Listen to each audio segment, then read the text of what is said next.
I'm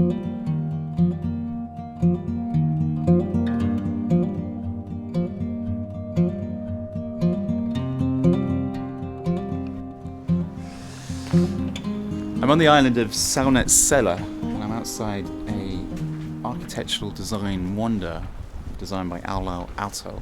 Now I've just had my little experience in there. I have to say, I'm not an architect and I'm more concerned about not breaking my neck as I go down these steps. I'm on my way to Jyväskylä, which is the main city in this area. I'll be there hopefully as soon as I jump on this bus. And hopefully you can join me on that journey. I'm going to explore Jyväskylä, the city, which is in central Finland. So ready for this? Welcome to another one of my videos. If this is your first time on my channel, a big welcome. If it's your second or 400th time on my channel, welcome back. In today's video, I'm visiting the Finnish city of Jyväskylä. To get to the Jyväskylä region, I flew into Helsinki from London. And then from there, I took a bus north. However, Jyväskylä is a very well-connected city, so it's very easily accessed via train also. To see what train travel is like in Finland, I'll be showing that in a future video. It's cold out there. It's about -10. This is my view. I'm going to try and explore Jyväskylä, and over the next 24 hours, I'm lucky enough to be staying in this beautiful hotel. The hotel is called Solo by Sokos Hotels. Apparently Sokos is one of the bigger chains in Finland. A lot bigger than some of the places I had the pleasure of staying in Ukraine. Once again, big screen television, nice desk to be working at. I think it's one of these folding desks. Maybe, maybe not. Coffee machine, anything you can need. Little mini bar. A lot of space. Do a little bit of a jig in here. Immediately, you're thinking, why are two single beds being pushed together? If you're Scandinavian, you're probably not thinking that. But if you're not Scandinavian, this is what the Scandies like to do. And I discovered this when I started dating a Norwegian girl. And I visited her for the first time in Oslo. I was a little bit shocked that on her bed, she had two single duvets. And yet the bed is a double. There's no division there. That's a double bed. Well, this looks probably more like a queen or a king. This is a nice bed. 6 pillows and even 2 cushions. Really nice bed, but the Scandinavians seem to like, when I say Scandinavians, the Norwegians, the Swedes, the Finns, the Icelandics, they like their single duvets. And they only sort of bring them together when, I guess, the magic happens. After that, they go back to having their own little duvet space. Really bizarre, because in the UK, and I know in America and Canada, we have big double duvets or king-size duvets, but not here in Scandinavia. Different folks, different strokes. All right, before I head out into the Arctic wind and the Arctic cold, it's better to get a little bit of an alcohol jacket on. Alcohol? As well as your 20 layers that you might want to wear outside. So before I have dinner, before I wow them with my presence at dinner, I'm going to try the original Finnish long drink. Helsinki, Finland. 1952. The Olympic Games. Now the backstory for this is it was invented for the 1952 Olympics. It doesn't get more Olympic-y and sportsy when you're bringing alcohol to the table. And why not? To help local bartenders serve these thirsty visitors with ease, a drink unlike anything the world has seen before is created. Hartwall, original long drink. And ever since then, this has basically been the staple diet of Finns every time they go into a sauna. Every single sauna in Finland seems to have this on tap or in cans next to the sauna. I'll be honest, I'm not a fan of gin. And this is a gin-based drink. It's got gin and grapefruit. Grapefruit, very sour taste. Gin, also very sour. So I'm not sure I'm going to like this, but I want to try it. And when in Rome, as they say, always try everything. No matter what your preference is, try everything. You know what, that's actually pretty good. I'm not sponsored by Hartwell's original long drink, but if I was, this is a damn fine drink. That's really good actually.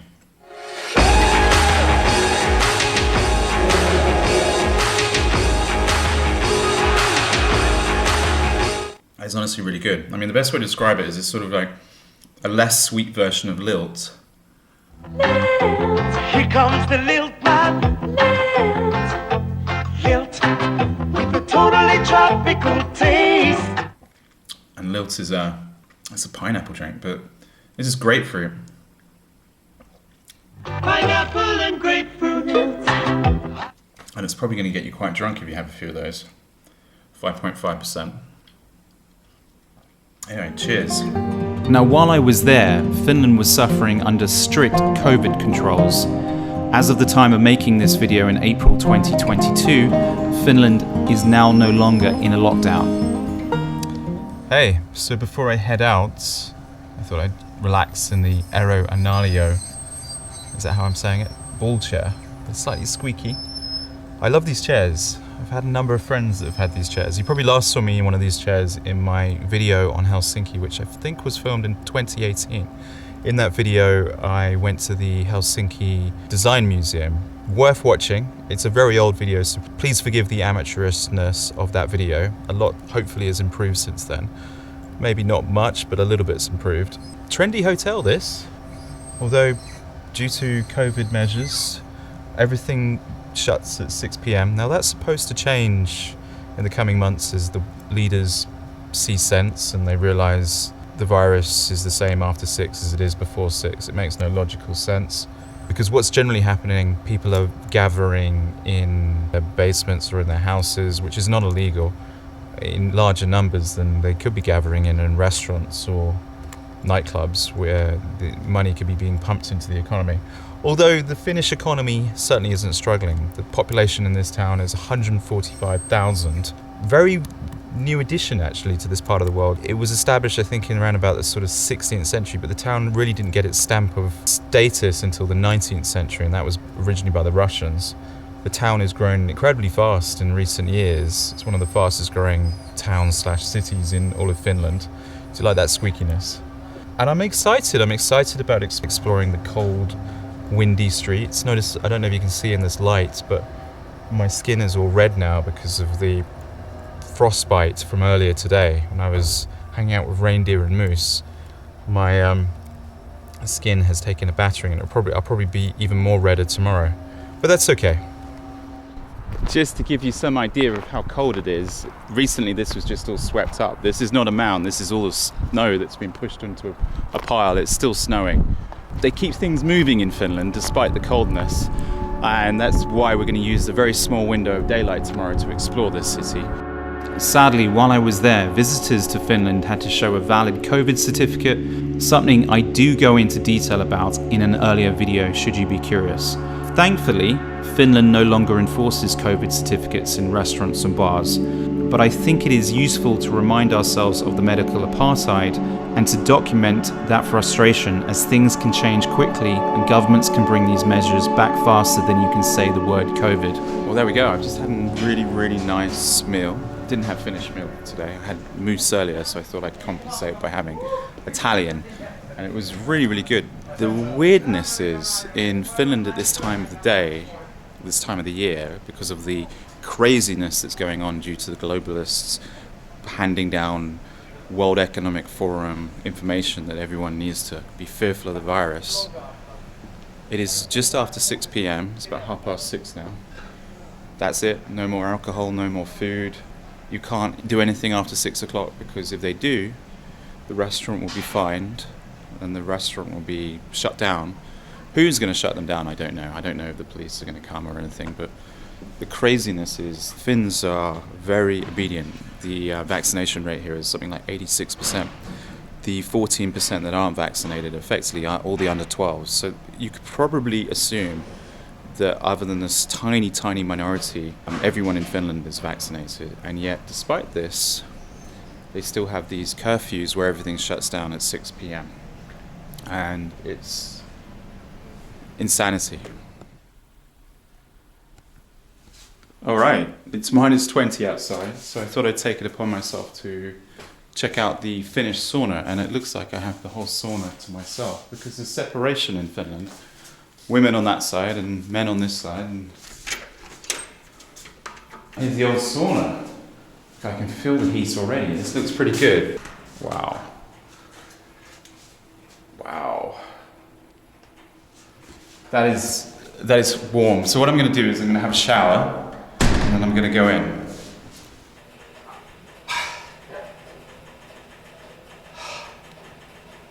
It's hot.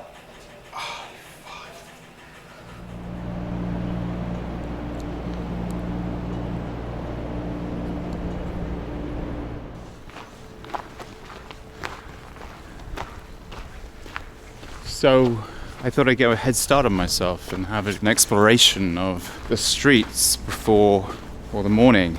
I got a little bit restless and I thought I'd like to see some of the city. I find myself in the central business district, and because of these restrictions that the authoritarian European Union government have imposed on the Finnish population, the streets are dead. I mean, don't get me wrong, we might get to another street over here, but there's no reason the streets will be busy because the restaurants are closed, the pubs are closed, everything's closed, everything closed at 6 p.m. And this is the same throughout all of Finland. Now, don't let me put you off coming to Finland, because Finland's a wonderful country. But until these regulations change and they stop having this medical apartheid, and I kid you not, I went to a restaurant before 6 p.m. and they asked for my COVID passport. Imagine that. Imagine if you told someone in the 1990s or 2019 and you said, right, to enter a city or to enter a country or to enter a restaurant or a bar or anywhere, you would need to show that you've had some experimental jab go inside you. The sad thing about most of Europe, Europeans are very obedient. Austria, Latvia, Finland, some of the most obedient countries in all of Europe. And because of this, these countries, yes, they have low crime rates. Well, Austria less so. Finland has a very low crime rate, but that's slowly changing as the demographics slowly change. The third biggest population in this city, can you guess what it is? Any ideas? Well, the second is Russian. The third is Afghanistani refugees that have been welcomed by the kind hearts of the Finnish government to enter the city, but it hasn't come without problems. It's caused an increase in crime, it's caused an increase in rapes to go up, it's caused an increase just in petty crime, but you know, hashtag refugees welcome. But this should be a thriving area. Look, the old English pub, and it's closed. This is clearly one of the main shopping districts. Completely empty. Your leaders did this. The virus didn't do this. This is a selection of beer. Brewdog, Scottish company. Kahu, this is a Finnish company. ESB, this is a Estonian company. Quite a diverse selection of beer, really. A fun pub. The old English pub.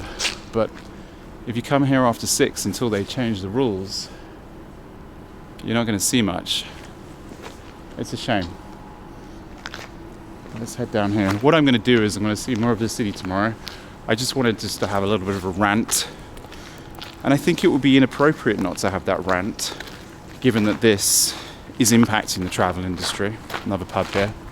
Tyranny. Brewery, distillery bar. Looks nice. Looks very nice around here. But as we see, everything is closed. Hemingway's closed. Should be open, you know. Everything's closed.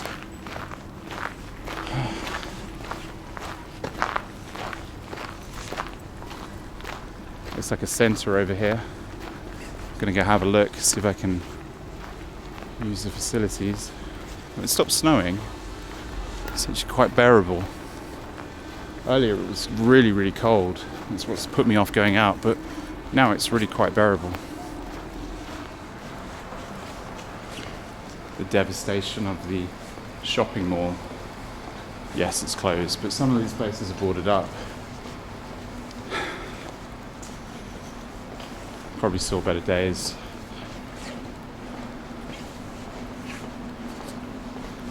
certainly looks empty. It is quite pretty though. It's very pretty around here. With a beautiful full moon up here. Down there, a couple of people wandering around.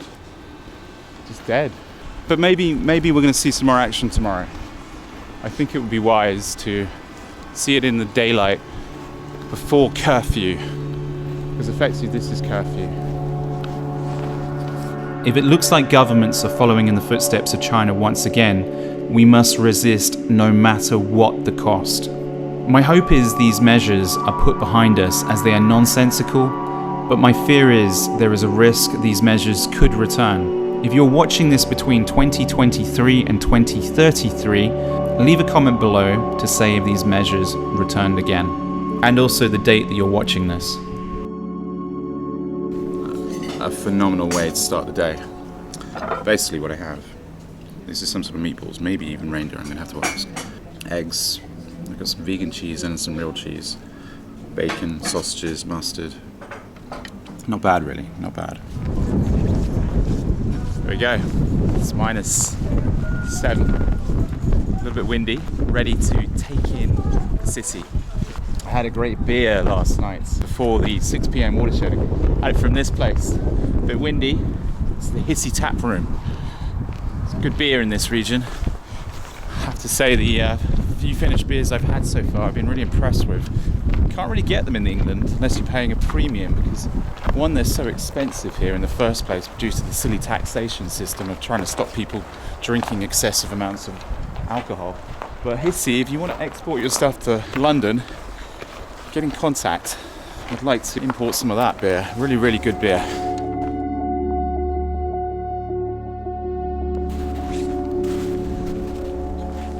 I can't tell you how cold it feels right now, but here I am by the lake.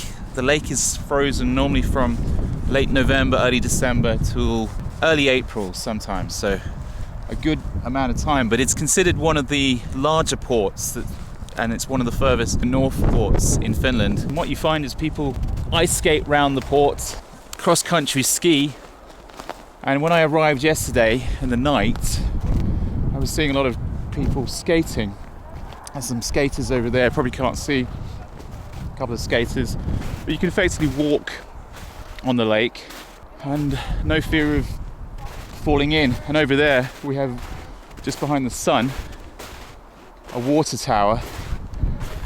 I'm not sure you can see it, but it's shaped like a UFO, and the locals actually call that their UFO. A little bit of UFO folklore there, but it's sadly not a real one. But yeah, it's bloody cold.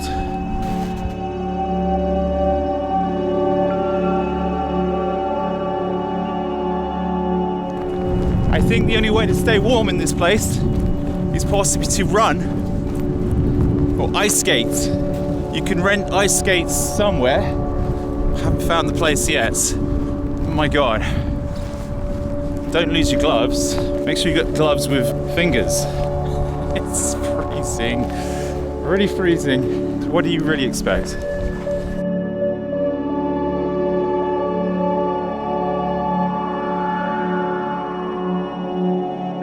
So just crossed the railway tracks to head into the centre of the city, similar to what I did last night, but this time on a slightly different angle. You remember from right at the start of the video where I was at Aalto's building that was a town hall on the outside this city. All of these buildings are connected to the architects. Now, I'm no expert when it comes to architecture, but I see information that tells me this is Aalto. This building over here is the theatre, the town theatre, also Aalto.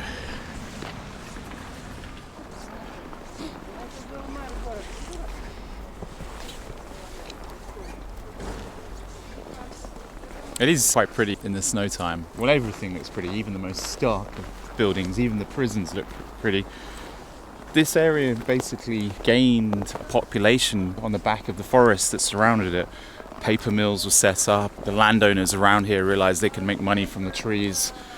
And then obviously all of the Finnish designed furniture that we know today, the birch trees that could be bent into shape, different design types of furniture, but also the entrepreneur and the educational spirit of the Finns attracted them to the Lakelands, and this is the Lakeland area. Obviously not the car park. They were drawn to this area.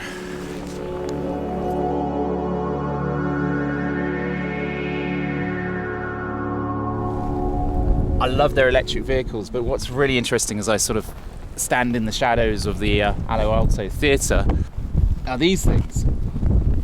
And this is, well, you open it via a key, but they're everywhere. There's one there, next to every single parking space. And what happens is it gets to minus 38 degrees Celsius here sometimes, and anything below minus 10, you have engine problems with a traditional car, not the electric vehicles, but with engine cars.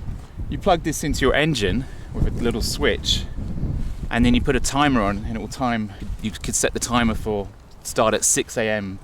So when you come out to your car at 8 a.m, this will warm up the car and your car will be ready to go.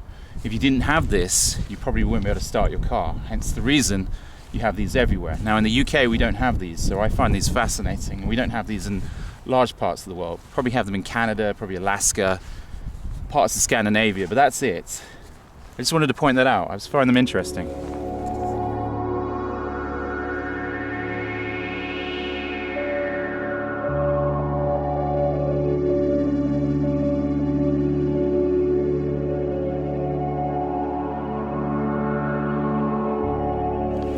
I find myself in the middle of the town hall. I guess this is where the mayor meets. It was built in 1889. It makes you wonder what flags may have adorned this place during the Second World War. I'm not getting that sort of information off Wikipedia, but it does make you wonder. Was anything draped down the side there? Well, I'll leave that to your imagination, but nice building. I spent the next couple of hours trying to understand the city by wandering around the various side streets, just taking in Jyväskylä. I think because of the stark industrial feel to a lot of these buildings, you get the graffiti, you get the murals. Shame that less buildings look like this, and quite a significant number of buildings have got this concrete industrial. Well, what were the architects thinking? I'm not sure. The Finns do love the brutal, modernist 70s design of these buildings, but thankfully there was a more unique little spot in the city, and that's where we find ourselves right here. Now, according to the locals who I've just met here, this is a rarity. This house was actually moved here and it's been preserved by the wealthy individuals that own these houses, but they're now museums. But sadly on a Monday, which I'm here on a Monday, most museums in Finland are closed. But this is effectively a museum of what the old town used to look like. This used to be a birthing hospital, there used to be sort of blacksmiths, stables, little houses, very crowded accommodation. But because Finland had a very socialist outlook on life, believing that new is better, and with the help of their esteemed architect, Aalto, or AA as I mispronounce his name, they effectively bulldozed or dismantled most of these old wooden buildings, and there's a very tiny little pocket in this city opposite the UFO over there. They replaced them with these obscene tall buildings where you can stack people on top of each other, pod living in fact. Did away with these wooden buildings. These wooden buildings have obviously been restored since their original form. They would have looked probably like this, and well, they did look like this in 1896. Almost looks like a farm in a way. It's almost a sad thing. Socialism erases the past. Socialism does away with culture of the past, while yes, the modern buildings can be celebrated. I guess we have this small snapshot of the past and wonder, was the past more right than the current? Only time will tell.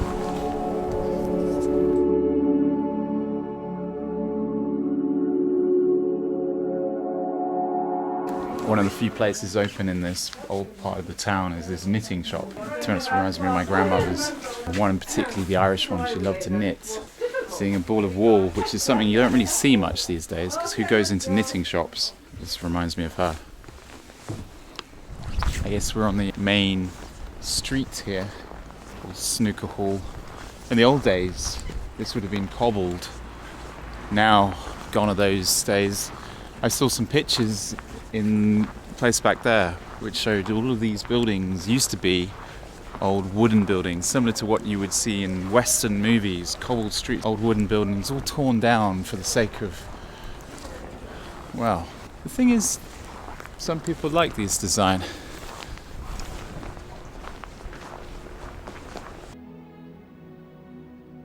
But not for me. You don't mean that. And here is the designer of some of his chairs.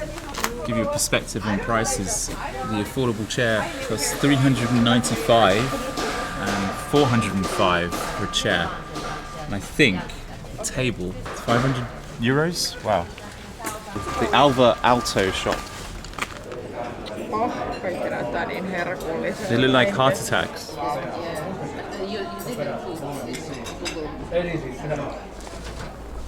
Jyväskylä City Church, and it's a Lutheran church, and to be honest, it's one of the nicer buildings in Jyväskylä. Really, really beautiful church. 1880 it was built. Well, that's a shame. The Lutheran church is closed. Back in the day, this area was used as a parade ground. The soldiers who would have gone to war against the Soviets back in 1939, and prior to that, when 1940 Finland gained its independence from the Soviets, and huge battles were fought south of where we are right now.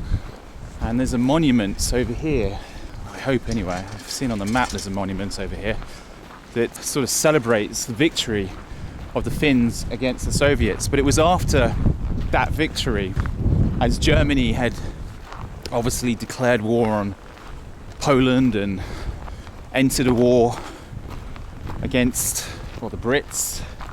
Well, the Brits declared war against the Germans and so on, and the greatest loss of life in modern history took place. The Finns actually allied themselves with the Germans. They had the Finns as their allies. The Finns would argue that the reason they allied with the Nazis was because they chose the lesser of two evils. There was a toss-up between communism or fascism, and the Finns identified they didn't want to be ruled by the Soviets, so if they allied themselves with the Germans, they might actually stand a chance. I don't know where this monument is, but it's a monument that basically celebrates the victory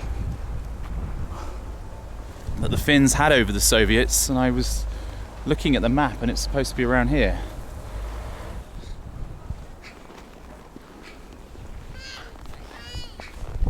According to Google, I'm where the Taipale battle monument should have been, and this was a war that was fought sometime at the end of 1939, and that was the reaction on the front lines. It was a motley crew of Finns.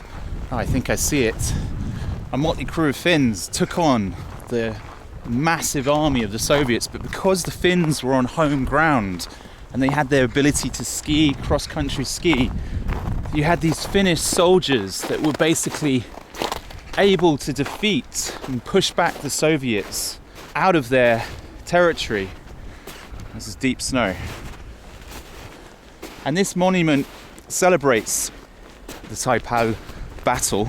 And you can imagine, I mean, it's almost poignant that I'm walking through the deep snow here, because this is what they would have fought upon. Finland has an immense border, and the Soviets thought they could take well advantage of this border.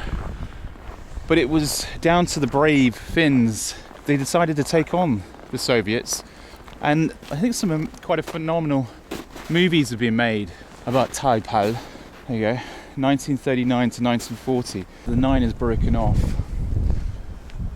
It's kind of sad that it feels slightly neglected, but in a way, directly after this, in 1940, which is around I think January or something, early 1940, is when the leaders of Finland said, hey, Adolf, we can be on your side. And there's a lot of regret in Finnish culture about that. In a way, can you blame them? They were caught between a rock and a hard place. What do you do when you've got the powerful Nazi Germany saying if you don't sign up to ally with us, you're in trouble? Or if you've got the Soviets threatening another tide-pale battle, and tens of thousands of people would eventually lose their lives fighting the Soviets and fighting the Germans when the Finns eventually turned on their allies. In 1945 they turned on their allies, effectively signalling the end of the war. But this is it. The strange thing about this town, when I visit cities, I often try to seek out the monuments, and when you type in monument on Google Maps, the only monument that appears on Google Maps is this one.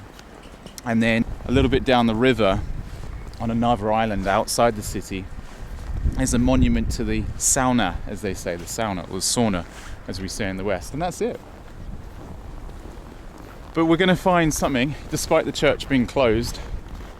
We're going to see if we can get some sort of view, lookout point on this city.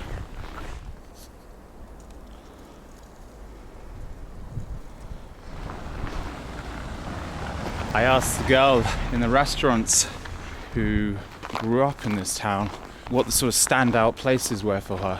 And she said these stairs up here provide a great view.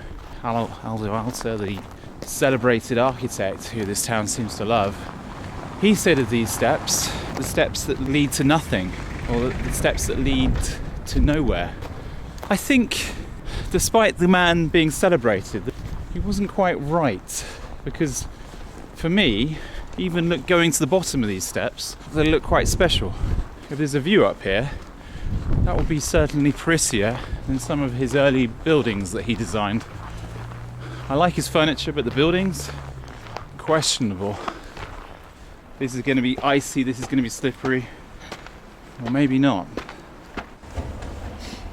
Just at the bottom of this is Jyväskylä Ridge. It shows just how sparsely populated this place was in 1842. The church appearing, 1890 it appeared, this is a picture in 1900. And then I think in 1988, we've got the grid pattern, remnants of, in a way, socialist policies. Highly efficient. In this part of the world, you get some really interesting animals. These are lynx, possibly. Don't quote me on that. To what else you get? You get wolves, you get bears, you get an array of interesting animals. Obviously, the more populated an area, the less likely you will see these animals. You have to really go out into the wilderness, stand a hope to see these animals. The more intelligent the predator, the more likely it is to avoid humans. Element of smartness in that way of thinking. I would take these steps over modern architecture any day. These are the hard-used steps, built in 1925. When you get to the top, there's a city observation tower, the Veselina Tower. It's completely free to admire the glorious views. Downstairs, you'll also spot the Natural History Museum of Central Finland. Halfway there, we start to see a reasonable view. You still see the UFO on the horizon over there. That is a water tower. I would get to the top and realise none of this was open on Monday or during times of COVID. Should the Finns ever enter a conflict with the Russians again, expect Jyväskylä to make its presence known on the world stage, as it hosts the headquarters of the Finnish Air Force. Let's hope that time never comes.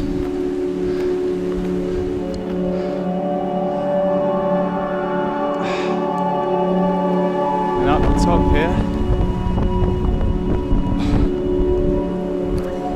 it's an observation tower.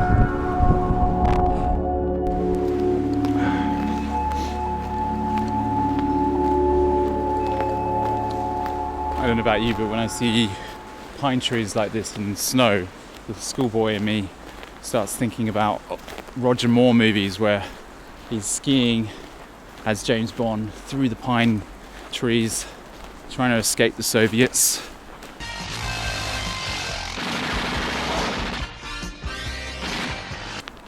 Whereas I'm just walking down this path trying not to slip on my ass. Oh well.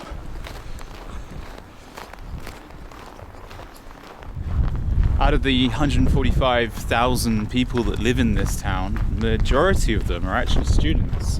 But you wouldn't know it today because effectively, because of the restrictions, students that really should be here aren't here because they're working from their laptops, they're doing their Zoom lectures, they're not being the students that they should be. Imagine if you were a student as a fresher in 2020 and your experience of student life was sitting in front of your laptop for the first 2 years of your study.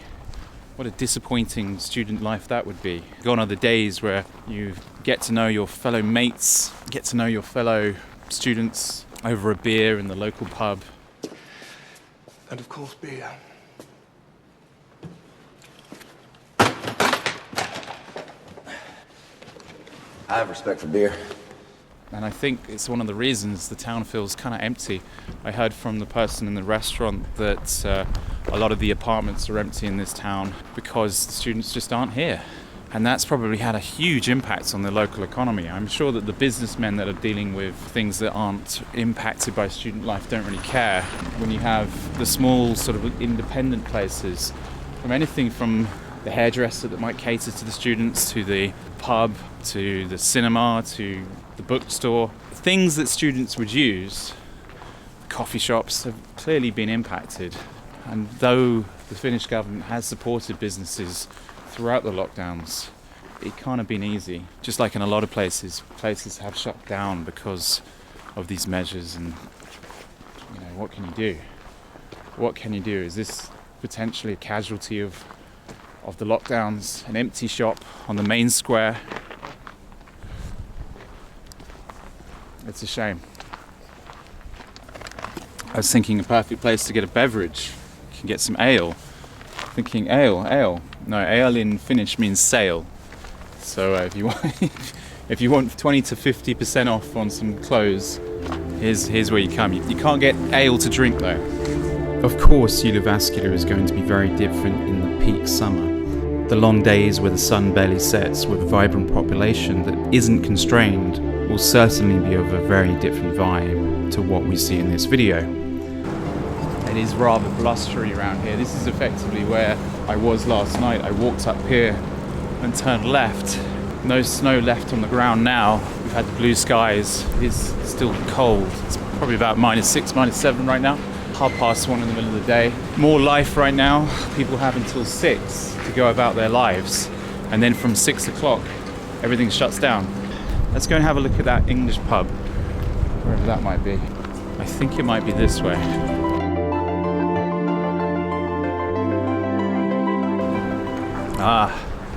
One of the more famous restaurants of the Baltics is Hesburger. I know Mr. Bald is a fan of the old Hesburger. Personally, I think it's kind of junky. He loves it. I'm not such a fan.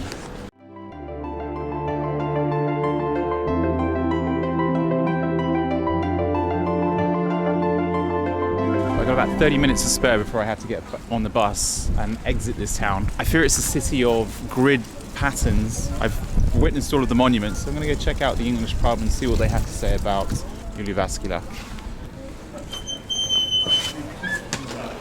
My content isn't your typical everything is rosy travel content, as regular viewers will know. If it were, I wouldn't be being honest to myself or you, the viewer. But I could check the Corona pass first off. Everyone does that, doesn't they? Sorry? Everyone does that. Yeah. No one resists? No? If they do, they don't. They gotta drink their beer somewhere else. Okay. Thank you. So, what's your flavor? Nothing added. It's very low on, So to end the trip here, because I'm going to be heading to a different location next, a little bit of the highlights. Highlights for me were the sauna. Highlights for me were, I think, seeing, and I didn't capture it, but seeing the people skating around the lake. That was pretty cool. And also this beer. This is a local beer. It's a New England IPA. Dark New England IPA. Not cheap. €9.90. In this city, I witnessed literally everyone scanning the QR codes. So if you don't have the QR codes, you're screwed. Well, as I stand under this bit of modern art that looks like a a dildo from one angle. It could be something else, I'm not sure. I'm going to end the trip here at Jyväskylä and think it's a gateway to a beautiful region, a gateway to beautiful nature, a gateway to part of the country that is probably less visited than places like Lapland and Helsinki, but the Lakeland area of Finland, which Jyväskylä is the capital of, in a way is similar to the capital of Montenegro. You're not really going to go visit Montenegro's capital, you're going to visit the surrounding area, and I think that's probably the best way to sum up Jyväskylä. Visit the surrounding area, but maybe pass through Jyväskylä. If you appreciate this content and would like to support this channel, you can become a member via Subscribestar, Patreon and the YouTube join button.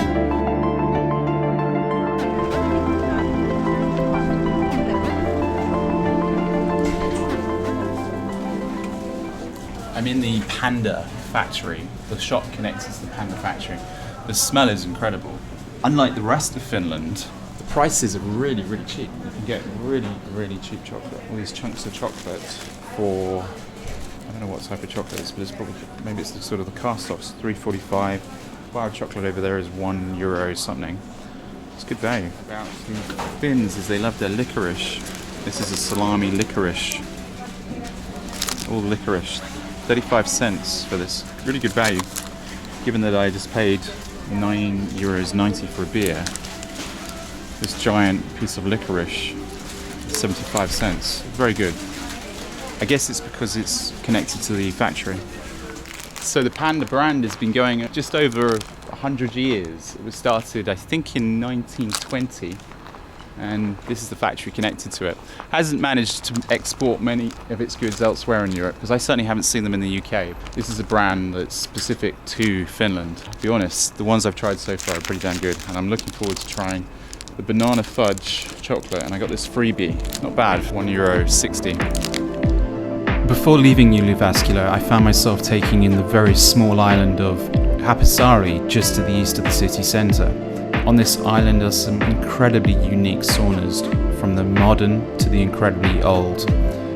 The island even has a sauna monument right at the top of the hill, which I have to say I didn't venture up to due to the conditions. I found this island to be an incredibly beautiful place to watch the sun go down and reflect on all I had seen lately.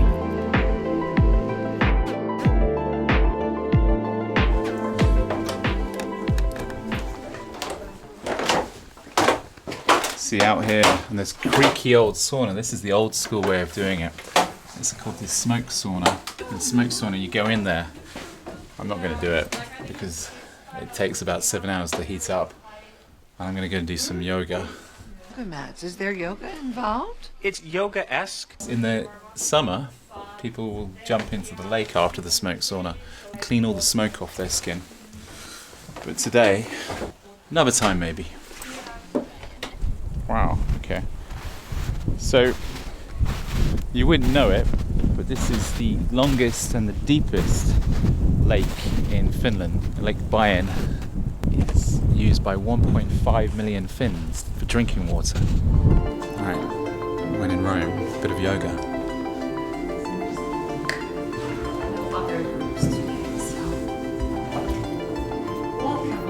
This is a restaurant where I happen to be doing some yoga. This is the restaurant on the island of Haapsaari. The restaurant is called Savutuvan Apaja Oi. Obviously I'm brutalizing that, but you get the picture.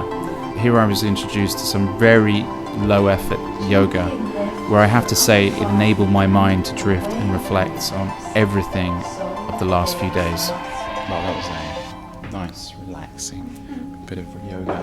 I wasn't expecting that. Very, very enjoyable. When you've just been doing yoga, you may as well have a cup of Earl Grey tea. So this is a himmele. First one I saw was at the Moose Sanctuary, Moose Manor. Second one I've seen is here. Now this is traditionally made by the older generation and, well, the kids back in the day. The himmele basically be displayed at Christmas time. In a way it looks like a Christmas tree, but because it's so beautiful, they generally tend to hang them all year round now, because they're so rare.